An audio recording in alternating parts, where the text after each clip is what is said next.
Pak Ustadz bagaimana nih? Kan? Ibu-ibu nanya nih, ibu-ibu nanya, pernah ditanya kan? Bagaimana saya udah berhubungan dengan suami, kemudian ingin mengulangi lagi, ronde kedua lagi, ya gitu kan? Apakah saya harus mandi? Nah ini jawabannya.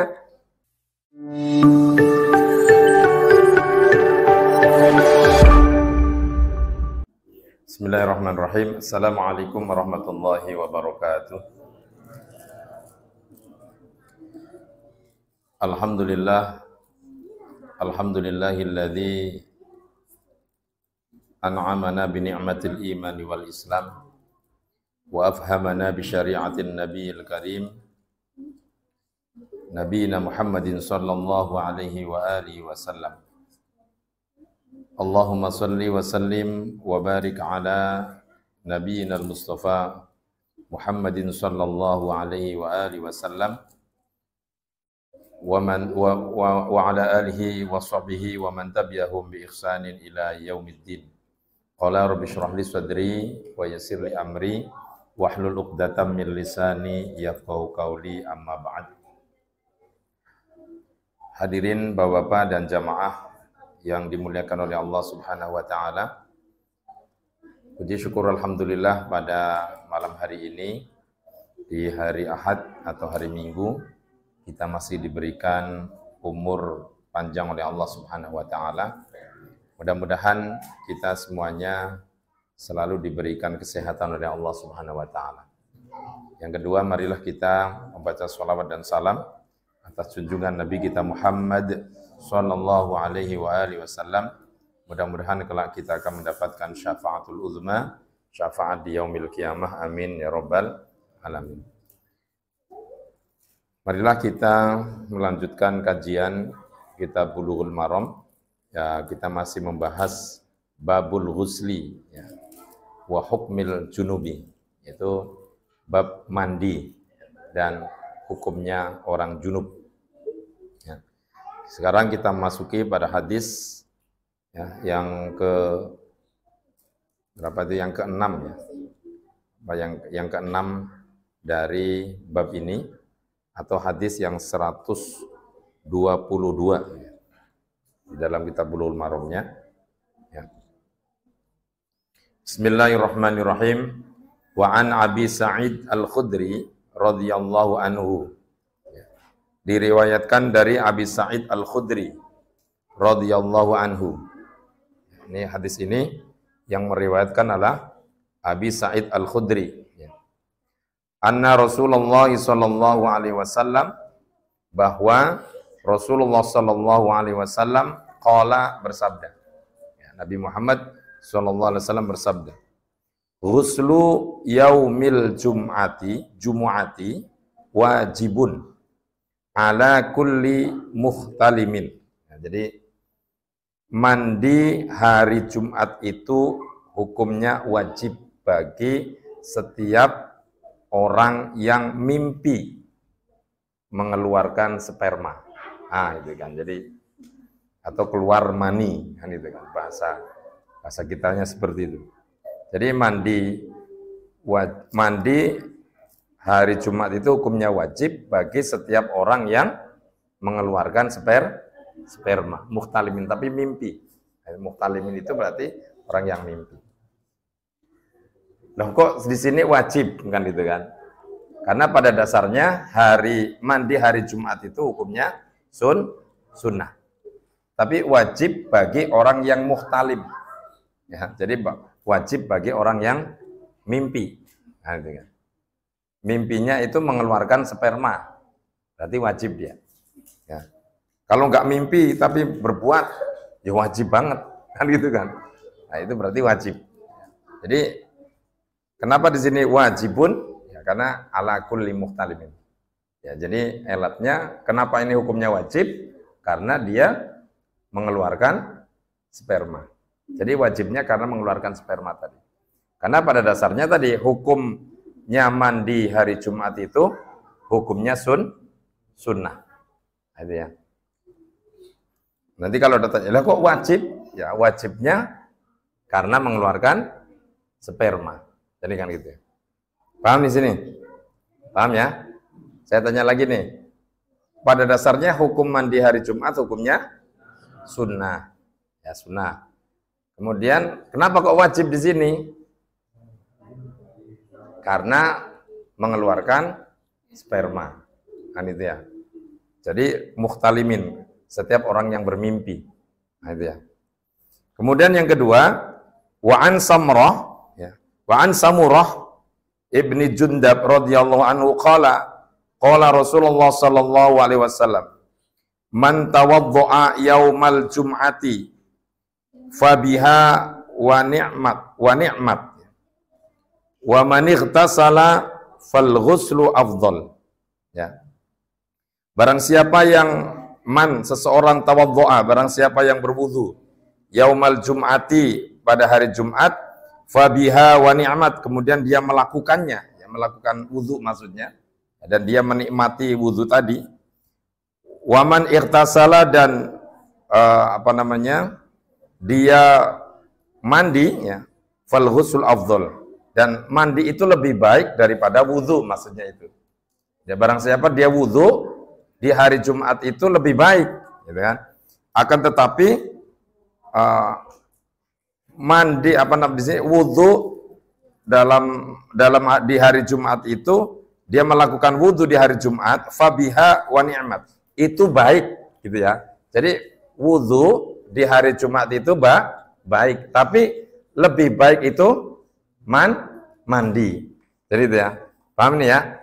Mandi itu baik, ya, fabiha wa ni'mat, dia baik. Akan tetapi mandi di hari Jumat itu lebih afdal, lebih utama dibandingkan hanya wudu, kan itu kan. Maksudnya di situ ya.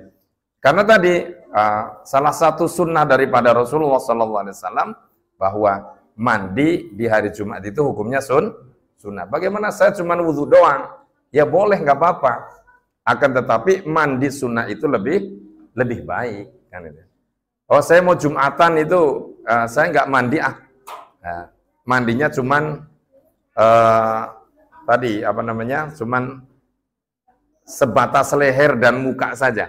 Nah, kalau di dalam definisi mandi itu berarti bukan mandi. Karena yang namanya mandi itu kan ifadhatul ma, ya, atau sailul ma, mengalirkan air dari ujung rambut sampai ujung kaki. Nah, kalau cuman sampai pundak, kita guyur pundak, kemudian mukanya kita sabunin, kemudian kita bersihin, tapi rambutnya tidak dibasahin, itu bukan daripada mandi. Berarti itu bukan mandi. Ya. Kemarin kan di pertemuan yang kemarin bahwa mandi adalah ifadhatul ma. Jadi mengalirkan air dari ujung rambut sampai ujung kaki. Itu namanya mandi, ya. Tapi kalau cuman itu berarti bukan mandi. Hanya sekedar untuk membasahin tubuh. Tapi lebih bagusnya yaitu mandi daripada hanya berwudu. Jadi hari Jumat itu yang lebih bagus mandinya itu ya keramas lah katakan. Daripada mandi cuman sampai muka saja kemudian tidak dikeramas. Kan itu kan. Walaupun itu ya mandi sunnah ya seperti itu sama. Mandi sunnah, mandi wajib, yang dinamakan mandi sunnah atau mandi wajib ya semuanya diguyur dari ujung rambut sampai ujung kaki. Kalau ditanya bahwa kau udah mandi belum?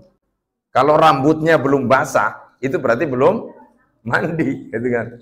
Kalau rambutnya basah cuman ambil air kemudian diketepak, itu mandi bukan? Bukan. Berarti dalam satu definisi mandi itu berarti bukan namanya mandi. Ya, berarti apa itu berarti? Guyur badan doang. Seka, kan? Bahasa sininya apa? Seka. Ya cuman gitu-gitu doang kan. Ngilangin bau badan gitu kan. Nah itu kan. Itu kan praktis ya. Ya, makanya rambutnya nggak usah panjang-panjang. Ya, jadi guyur setiap hari nggak kelihatan. Ya. Kalau rambutnya panjang kan kelihatan.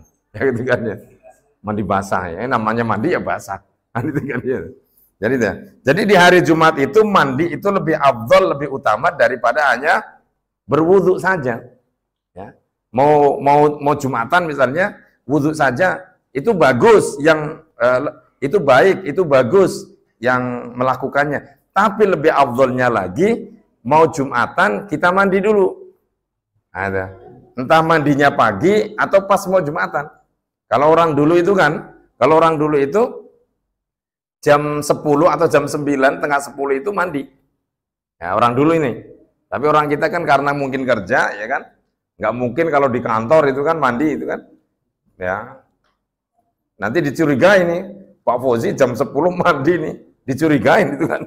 Nah, misalnya di kantor itu kan, nah, nggak umum itu kan. Kalau dulu kan mungkin karena mungkin kerjanya mungkin di sawah dan sebagainya, jadi jam 9, jam 10 atau jam tengah 11 dia baru mandi. Dan saya niat mandi sunnah lillahi ta'ala. Jadi niat supaya itu mendapatkan pahala, mendapatkan ibadah, terhitung mandinya itu ibadah, diniatin mandi sunnah. Ya. Karena apa? Semuanya itu tergantung niat. Innamal a'malu bin niat. Ya. Sahnya ibadah itu ya karena niat.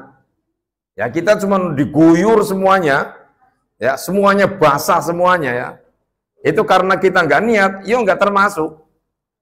Ya, Bapak-bapak misalnya mohon maaf, habis ini mandi wajib gitu kan, habis berhubungan kemudian dia mandi, tapi nggak niat, itu tidak termasuk mandi. Nah, itu kan, berarti harus diniatin. Ya, habis berhubungan mohon maaf, langsung mandi, tapi nggak niat. Nah, itu tidak termasuk mandi. Nah, itu kan. Itu hanya apa? Hanya sekedar menghilangkan ya mungkin kotoran atau hanya menyegarkan badan saja.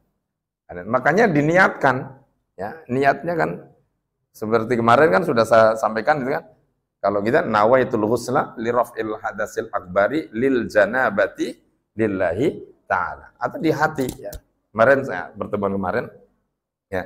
Atau saya niat mandi junub ya, menghilangkan hadas besar karena Allah Ta'ala. Udah niatkan di hati. Ya, berarti guyur kemarin kan? Ya, cara-caranya seperti itu. Ya. Saya tekankan sekali lagi bahwa di hari Jumat itu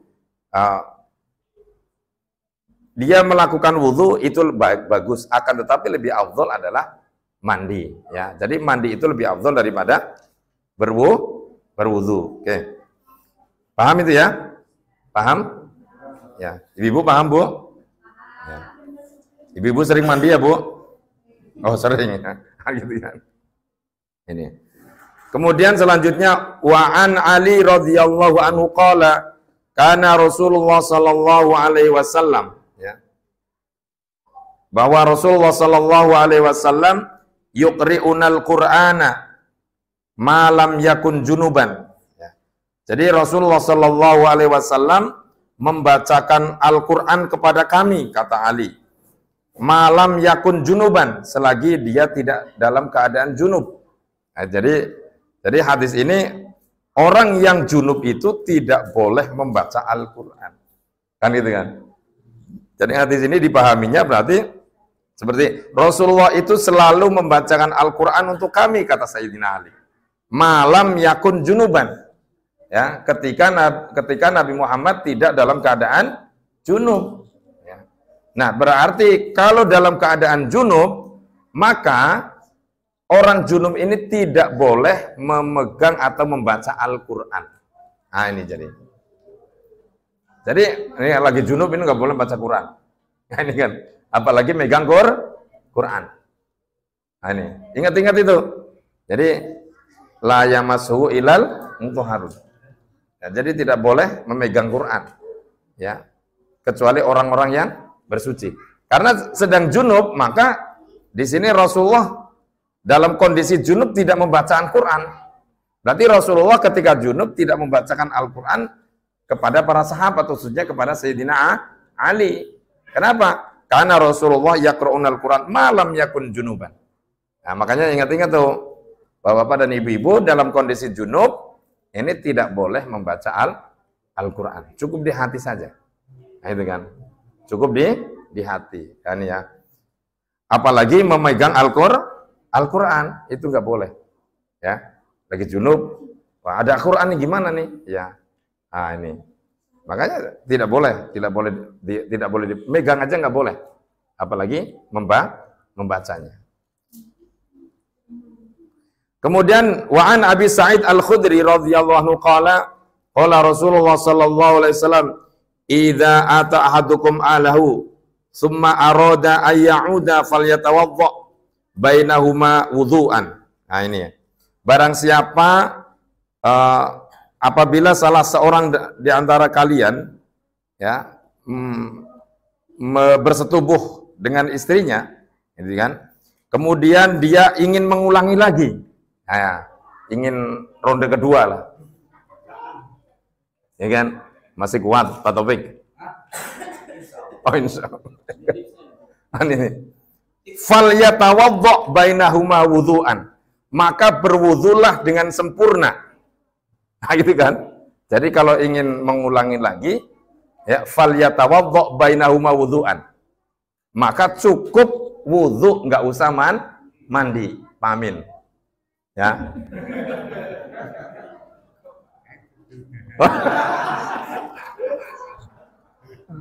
Bu. Bu. Ibu-ibu pura-pura nggak dengar. Jadi apabila seorang laki-laki atau seorang yang bersetubuh, ya, dia bersetubuh tapi ingin dua ronde kedua lagi, ya kan? Ibaratnya bahasa kita, maka cukup falyatawadda bainahuma wudhu'an. Cukup dengan wudhu dengan sempurna saja. Seperti wudhu kita mau sholat. Nah itu ya. Nggak usah mandi. Wah ini mandi dulu, nggak usah. Nah, ini ilmu nih. Ya. Jadi saya dulu pernah ditanya, ada yang bertanya, Pak Ustadz bagaimana nih? Kan? Ibu-ibu nanya, pernah ditanya. Kan? Bagaimana saya udah berhubungan dengan suami, kemudian ingin mengulangi lagi, apakah saya harus mandi? Nah ini jawabannya, cukup falyatawadda bainahuma wudhu'an, cukup dengan wudhu dengan sempurna. Karena wudhu itu akan mengembalikan energi. Nah itu kan, wudhu itu akan mengembalikan energi yang bagus lagi. Jadi energi tenaganya lebih kuat lagi. Nah begitu kira-kira. Ya. Maka inilah tip Rasulullah SAW mengajarkan kepada kita. Apalagi malam-malam itu kan. Kalau mandi kan dingin. Ya itu kan. Maka cukup dengan wudhu saja. Nggak usah mandi. Ya. Jadi mandinya sekalian. Ya. Ya itu pasti dicuci. Nah sebelum apa namanya? Sebelum berwudhu tentunya harus dibersihkan dulu dong. Ya. Sebelum berwudhu maka dibersihkan dulu. Nah, gitu. Karena apa? Hubungan seks di dalam Islam itu adalah ibadah. Ya kan? Hubungan seks di dalam hubungan suami istri itu adalah ibadah. Jadi ibadah itu bukan kita sholat saja, tapi hubungan seks dengan bergaul dengan istri, menggauli istri, atau istri bergaul dengan suaminya di dalam sebuah keluarga itu adalah ibadah. Ini Masya Allah, ya kan? Makanya ada doanya, ya kan? Ada doanya. Doanya apa? Allahumma janibna syaitan wa janibis syaitan ma razaqtana. Doa itu. Semuanya itu ada nilai ibadah. Di dalam Islam itu ucapan dan perbuatan itu punya nilai ibadah di hadapan Allah. Ada nilainya, ada esensi ibadahnya. Yang penting niat kita. Ya, kalau kita hanya sekedar meluapkan nafsu saja, ya, nafsu seksnya saja, maka itu tidak niatkan untuk ibadah. Tapi kalau kita niatkan karena ibadah, ya ingin, ya istilahnya ingin memberikan cintanya kepada istri, kasih sayangnya kepada istri, ya. Bukan hanya ingin melampiaskan seksualnya saja, akan tetapi kita mengikuti daripada sunnah Rasulullah SAW dan niat karena ibadah, itu ada esensi nilai ibadahnya. Masya Allah. Itulah hebatnya Islam. Makanya ibadah yang paling enak itu ya ibadah rumah tangga. Karena nih apa namanya, rumah tangga itu semuanya ibadah. Itu. Makanya ibadah yang paling panjang itu adalah rumah tangga. Bukan sholat. Sholat paling 5 menit. Betul nggak? Sholat paling 5 menit. Zikir paling lamanya berapa? 1 jam. Bener nggak? Zikir nih, paling lamanya 1 jam. Baca Quran, paling lamanya berapa? Sebentar, tapi rumah tangga 24 jam. Bahkan yang sudah rumah tangga yang puluhan tahun, nah itu kan. Kalau kita niatkan nilainya ibadah, itu Masya Allah. Semuanya ada dosa semua. Kalau tidak niatkan ibadah. Maka orang mau nikah itu, ya, orang mau nikah itu niatnya yang ikhlas. Karena ibadah, karena Allah. Dulu niatnya kenapa? Niatnya itu dulu karena Allah atau bukan? Hah? Apa diuber-uber hansip? Nah, gitu. Nah, itu kan. Nah, ini Masya Allah ya. Kita ada tutur kata yang bagus dengan istri memberikan nasihat. Take and give, suami memberikan nasihat, istri memberikan nasihat, watawasau, ya, saling memberikan nasihat. Itu ada nilai ibadahnya, ada nilai pahalanya. Ya kan? Istri melayani suami dengan ikhlas, Masya Allah. Itu di sini ada nilai ibadahnya. Nah ini, maka subhanallah, dalam berhubungan juga ada nilai ibadahnya. Karena niatkan karena Allah, bukan hanya melepaskan nafsu seksual saja. Ini makanya berterima kasih sama istri. Nah, itu kan, berterima kasih sama istri. Makanya kan ada lagu Uja itu kan, apa itu? Bidadari surga, ya kan? Terima kasih istrinya yang apa? Yang bisa membendung dirinya supaya tidak berbuat zina. Kan itu kan? Apalagi laki-laki itu, Masya Allah kan. Kalau laki-laki itu kan syahwatnya kan lebih besar. Syahwatnya lebih besar apa lebih kecil? Tapi kalau dalam analisis, syahwat paling syahwat perempuan itu lebih besar. Jadi syahwatnya perempuan itu 9. Ya. Malunya. Ya. Syahwatnya lebih besar, tapi malunya juga lebih besar. Tapi kalau laki-laki enggak. Ya. Iya. Malunya kecil, syahwatnya besar. Ini Masya Allah. Maka perempuan itu tertutup malu. Nah ini Masya Allah ya. Maka ini ya, jadi di dalam Islam itu subhanallah diniatkan karena ibadah. Maka ini barang siapa yang ingin mengulangi lagi ronde yang kedua atau yang ketiganya, falyatawaddo baina wudu'an. Kemudian selanjutnya adalah wa an Abi Sa'id Al-Khudri ya. Oh ini sudah ya. Kemudian Zada al-Hakim, ya, Imam Hakim wa innahu ansyatu lil aud. Wah ini. Kalau menurut Imam Hakim, kenapa harus wudu? Karena ansyatu lil aud, karena lebih memberikan energi, memberikan tenaga dengan wudu tadi. Tadi yang saya sampaikan. Kemudian hadis selanjutnya walil arba'an Aisyah radhiyallahu anha qalat kana Rasulullah sallallahu alaihi wasallam yanamu wa huwa junubun min ghairi ayyamas samaa wa huwa ma'lul. Bahwa hadis ini menerangkan bahwa Rasulullah sallallahu alaihi wasallam itu tidur dalam keadaan junub dan sama sekali Rasulullah tidak menyentuh air.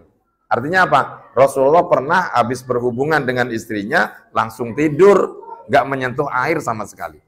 Berarti Rasulullah nggak wudhu, nggak mandi, langsung tidur. Nah, boleh nggak? Tapi hadis ini adalah maklul. Ya. Maklul itu ya kurang bisa dipertanggungjawabkan. Ya. Nah, lebih bagus ya tadi wudhu dulu, baru tidur. Kan itu kan. Kemudian selanjutnya. Wa an Aisyah radhiyallahu anha qalat kana Rasulullah sallallahu alaihi wasallam idza ightasala minal janabati yabda'u fayaghsilu yadayhi thumma yufrighu bi yaminihi ala shimalihi fayaghsilu farjahu thumma yatawaddau thumma ya'khudhul ma fayudkhalu asabi'ahu fi usuli sya'ri thumma hafana ala ra'sihi thalatha hafanatin summa afadha ala sairi jasadi, summa ghassala rijlaihi. Nah, ini hadis ini menerangkan bagaimana kita itu tata caranya wudu, ya, tata caranya mandi. Diriwayatkan dari Aisyah radhiyallahu anha, idza ihtasala minal janabah. Ketika Rasulullah sallallahu alaihi wasallam mandi janabat, maka yabda'u fayaghsilu yadayhi. Kemudian Rasulullah SAW memulainya, ya, mulainya mungkin dengan bismillahirrahmanirrahim, dengan berdoa, dengan niat, ya. Fayaghsilu yadayhi, mulainya dengan apa? Mencuci tangan kedua tangannya, dicuci kedua tangannya, ya. Kemudian apa? Summa yufrighu biyaminihi ala shimalihi. Kemudian Rasulullah itu menggosok-gosok, ya, mencuci, ya, mencuci tangan kanannya dengan tangan kiri. Begitu selanjutnya, mencuci tangan kirinya dengan tangan kanannya, digosok-gosok. Tangan kanannya digosok dengan tangan kiri, tangan kirinya digosok dengan tangan kanan. Ya.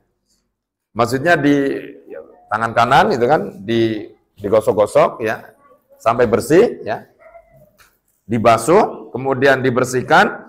Fayaghsilu farjahu, kemudian mencuci kemaluannya. Ya, setelah itu mencuci kemaluannya, jangan lupa, ya. Summa yatawadda, setelah mencuci kemaluannya, kemudian Rasulullah SAW berwudu. Ini. Jadi yang pertama tadi apa? Mencuci tangannya, menggosok tangan kiri dengan tangan kanan, menggosok tangan kanan dengan tangan kiri.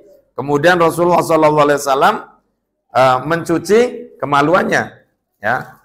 Setelah itu kemudian Rasulullah berwudu, ya. Setelah kemaluannya dicuci, kemudian Rasulullah berwudu. Summa yakhudhul ma, kemudian Rasulullah mengambil air, fayadkhulul asabahu fi usuli sya'ri. Kemudian Rasulullah menyela-nyela rambutnya dengan jari-jarinya, kan, ya. Misalnya ini rambut, ya. Dimasukin air, dengan air begini. Ini sebelum mandi, ya.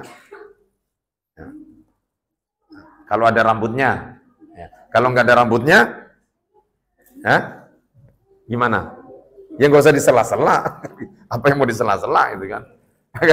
Apalagi ibu-ibu yang rambutnya panjang, nah, itu kan. Jadi supaya usuli sya'ri itu dasar rambutnya, apa sih? Pangkal rambutnya, supaya terkena air. Jangan sampai mandi diguyur-guyur-guyur ternyata, nah, ya, pangkal rambutnya tidak basah. Kalau salah satu ada yang tidak basah, maka tidak sah itu.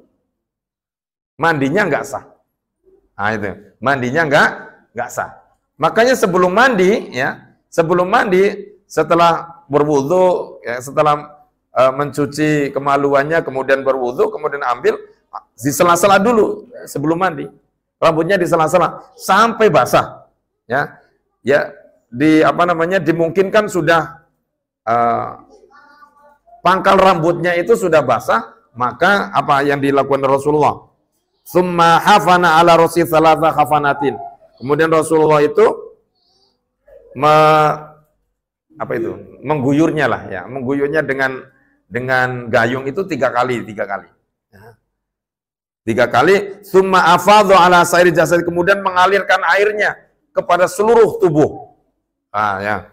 Kemudian Rasulullah summa ghassala rijlaihi, kemudian terakhir itu mencuci kakinya jangan lupa dicuci, dibersihkan. Takutnya di sela-sela jarinya, di sela-sela kukunya ada yang tidak kemasukan air.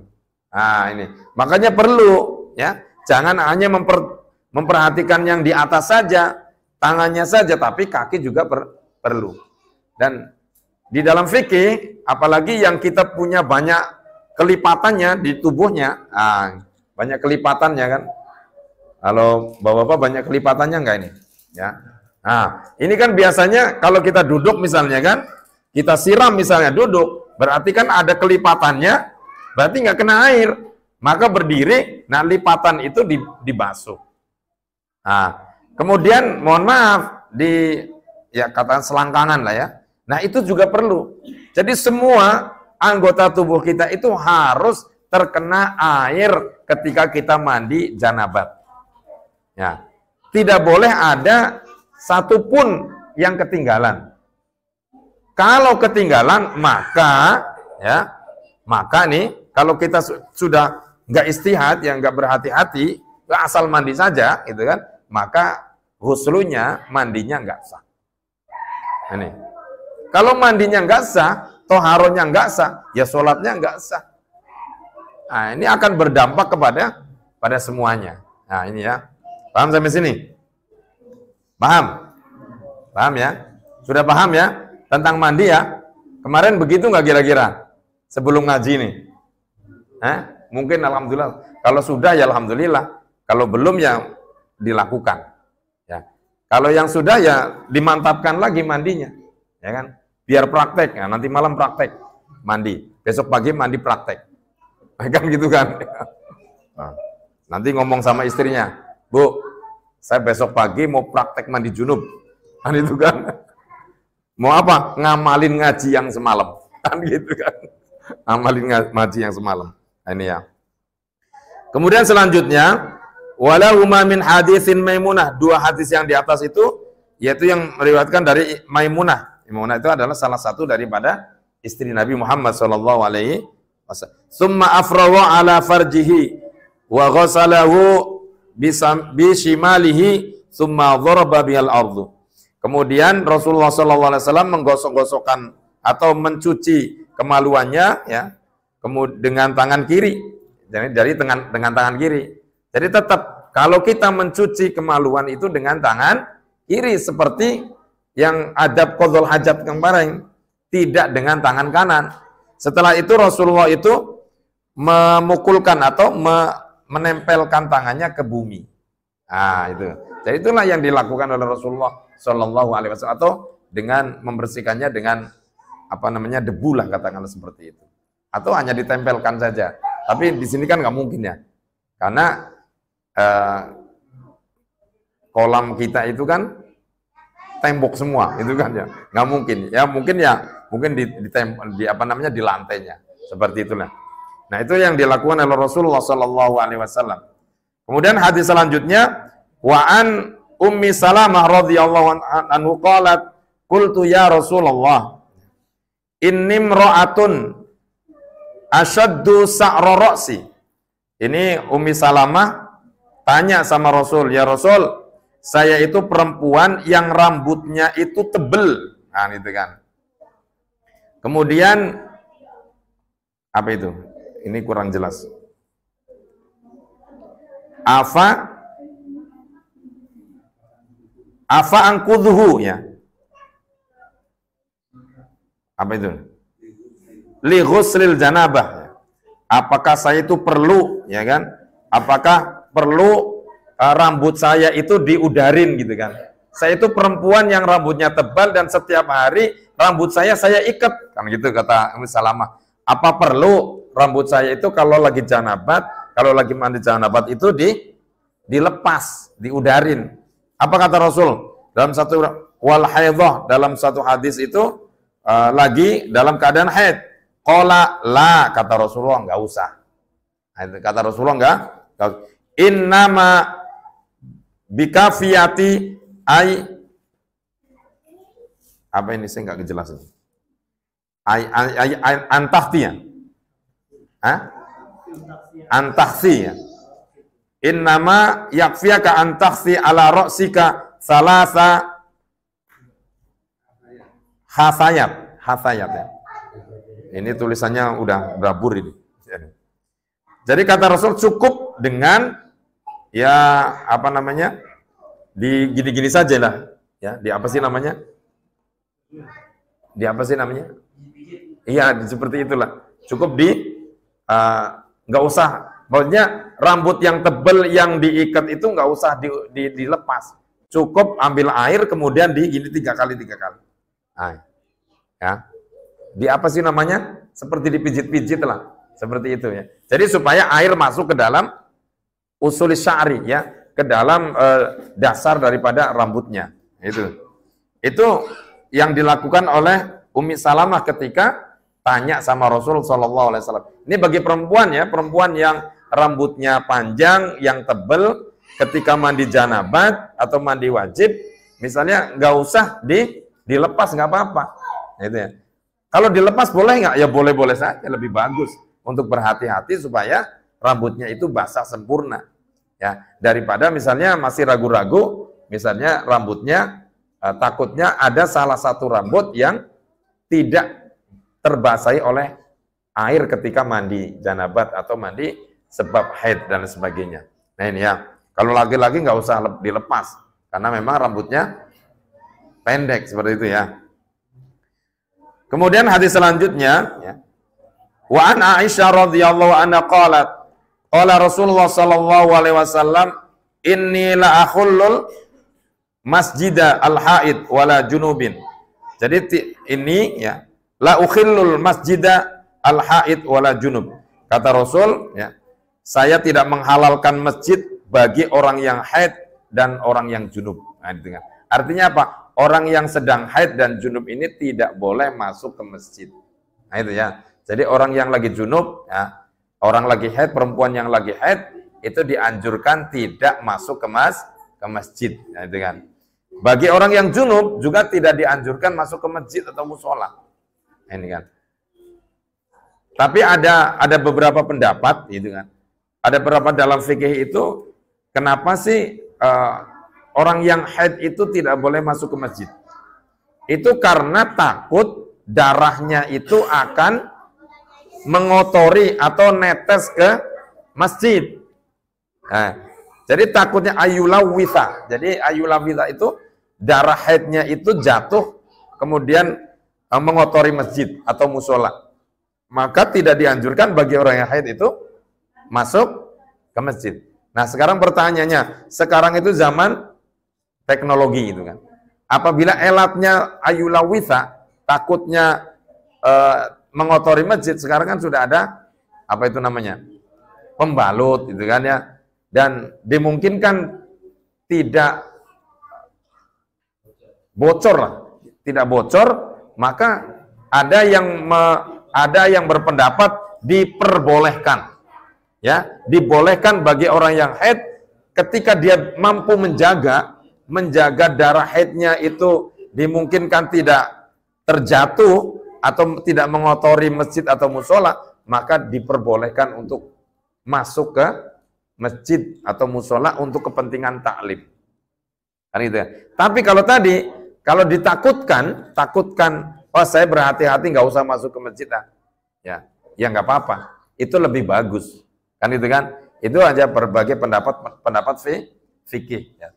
Tapi ini ya, dalam hadis ini bagi yang haid dan orang yang junub jangan masuk masjid. Ya ini ya. Karena tidak dalam keadaan suci. Nah ini. Ya.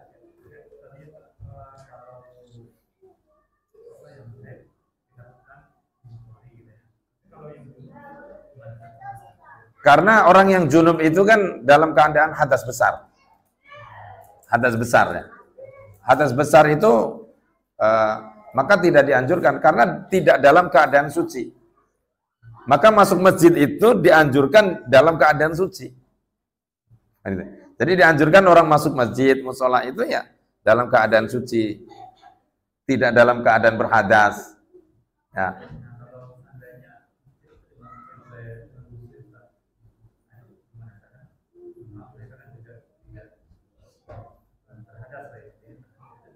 Kalau kita melihat apa namanya, nggak boleh.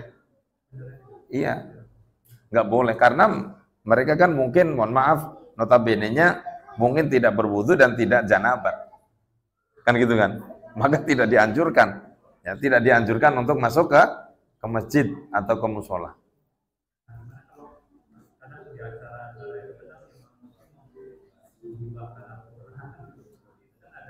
Ya, kalau menghibahkan sih sah-sah saja, silahkan.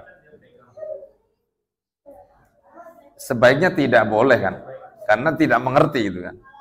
Ya, tidak mengerti. Makanya kalau ada misalnya ada non muslim kok menghibahkan Al-Quran, ini kan ya tanda kutip juga itu kan.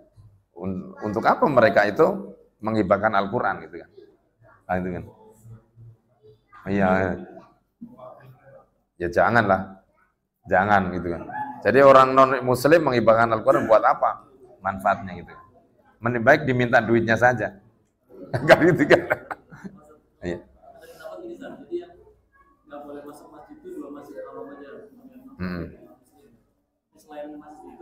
Ada diperbolehkan ya. Dikunjungi boleh. Iya, jadi ada berbagai pendapat, jadi apa namanya? Bagi orang yang non muslim gitu kan. Kalau ini ekstrim, kalau kita mengambil pendapat yang ekstrim, itu tidak boleh. Tapi kalau melihat dari berbagai pendapat, ada yang membolehkan. Ada yang membolehkan untuk kepentingan apa misalnya? Untuk kepentingan dulu di zaman Rasulullah itu, ya kan? Ada di perjanjian Hudaybiyah misalnya kan. Itu kan Masjid Nabawi kan sudah ada. Ya, Masjid Nabawi sudah ada. Mereka itu kan diundang. Ya, diundang oleh Rasulullah untuk ada perjanjian gitu kan. Orang-orang non muslimnya itu kan berarti masuk ke masjid di situ. Nah, maka melihat dari seperti itu diperbolehkan. Tapi dengan pendapat yang ekstrim itu, kalau yang fikihnya fikih lempeng gitu kan, itu nggak boleh. Jadi ya karena mungkin apa namanya, benar tadi Pak Nanang misalnya, kecuali Masjid Nabawi dan Makkatul Mukarramah itu tidak diperbolehkan, ya, tidak diperbolehkan masuk ke dua masjid itu. Tapi masjid-masjid selain itu, ya ada rukhsah lah, ada apa namanya, diperbolehkan. Ya, tapi tidak boleh menguasai masjid, kan itu kan. Nah, sekarang mah apalagi ini pilpres nih nanti, ya kan? Nanti ya orang non muslim pakai peci, pakai sorban, kan ceramah di masjid. Nah, nanti begitu. Coba aja sih. Ya. Jadi gitu ya. Paham itu ya? Ya. Ya, biar tuntas nih. Kemudian wa anha masih diriwayatkan dari Aisyah radhiyallahu anha qalat kuntu aghtasilu ana wa Rasulullah sallallahu alaihi wasallam min ina'in wahidin. Ya, takhtalifu aidina fihi minal janabat. Ya. Hadis ini meriwayatkan dari Aisyah bahwa kata Aisyah, saya itu pernah bersama Rasulullah itu dalam keadaan junub, kemudian saya mandi ya, dalam satu tempat ya. Satu bejana dengan Rasulullah, saya bergantian mengambil air. Setelah saya mengambil air, kemudian Rasulullah mengambil air. Ya, kemudian begitu terus selanjutnya. Artinya apa? Bahwa seorang laki-laki atau seorang suami dan istri itu boleh mandi bersama. Kan gitu kan? Boleh mandi bareng. Kan itu kan? Seperti ini yang diriwayatkan oleh Aisyah ya. Ya, jadi boleh ya. Jadi boleh mandi bareng dengan istrinya, boleh. Istri sendiri ya. Dengan istri sendiri boleh ya. Mandi bareng setelah dia janabat, kemudian Siti Aisyah dengan Rasulullah itu mandi bareng. Ini yang dilakukan Rasulullah dengan istrinya itu Aisyah. Maka Rasulullah dengan istrinya itu selalu mesra. Nah, itu kan. Selalu mesra itu ya, mandi bareng, itu kan. Nah, ini subhanallah ya. Nah, ini yang dilakukan oleh Rasulullah SAW itu diperbolehkan. Ya. Karena apa? Di antara suami istri itu nggak ada aurat itu. Ya. Yang tadinya haram, setelah qabil tuh nikah, saya terima nikahnya, itu semuanya jadi halal semua. Itu. Jadi suami istri itu nggak ada aurat, ya. Jadi nggak ada aurat. Mau dilihat dari atas sampai bawah, itu nggak ada aurat bagi suami dan istri. Maka diperbolehkan untuk mandi bersama suami dan istri. Ini seperti yang dilakukan oleh Siti Aisyah dengan suaminya, yaitu Rasulullah Shallallahu Alaihi Wasallam. Ya. Mungkin di antara bapak-bapak malu, ya kan? Wah, malu ah. Tapi Rasulullah melakukan itu, ya. Rasulullah melakukan. Karena apa? Ya, menjaga keharmonisan rumah tangga, itu kan. Wa an Abi Hurairah radhiyallahu qala Rasulullah sallallahu alaihi wasallam, inna tahta kulli sya'ratin janabah faghsilu asy-sya'ra wattaqu al-bashar wattaqu wa angku ya. Wa angkul bashar. Wa angku ya. Wa angkul bashar. Jadi inna tahta kulli sya'ratin janabah. Setiap rambut